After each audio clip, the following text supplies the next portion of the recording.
യാത്ര എളുപ്പമായി.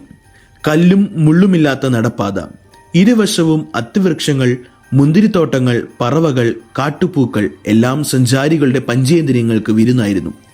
ഇവയിലെല്ലാം ദൈവസാന്നിധ്യം അനുഭവിച്ചത് മേരിയും ജോസഫുമാണ്. അവരുടെ പ്രകൃതി സ്നേഹം, ജീവജാലങ്ങളിൽ ദൈവത്തെ കാണുന്ന വിശ്വാസം, അവയെപ്പറ്റിയുള്ള ഭാവാത്മകമായ സംഭാഷണങ്ങൾ ഇവയെല്ലാം ഗർഭസ്ഥ ശിശുവിനെയും സ്വാധീനിച്ചിട്ടുണ്ട്.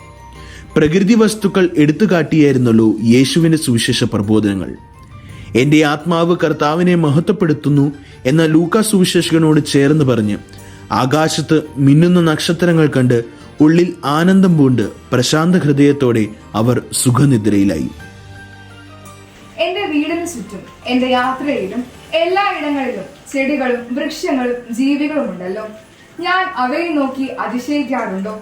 വിശുദ്ധരുടെ കണ്ണിലൂടെ നാം കാണുമ്പോൾ ദൈവസ്നേഹിയായ, പ്രകൃതി സ്നേഹിയായിരുന്ന വിശുദ്ധ ഫ്രാൻസിസ്, ദൈവം എന്നെ, എന്റെ മാതാപിതാക്കളെ, മനുഷ്യരെ, ജീവജാലങ്ങളെ, സഹോദരങ്ങളെ സൃഷ്ടിച്ചു. എന്നാൽ ഞാൻ എല്ലാവരിലും താഴ്ന്നയാൾ. ഇതായിരുന്നു വിശുദ്ധന്റെ ദർശനവും ജീവിതവും. നമുക്കും രണ്ട് രീതിയിൽ ജീവിക്കാം. ഒന്നിലും അതിശയിക്കാതെ, അല്ലെങ്കിൽ എല്ലാത്തിലും അതിശയിച്ച്. ഈ കാഴ്ചപ്പാട് നമുക്കും സ്വന്തമാക്കാം.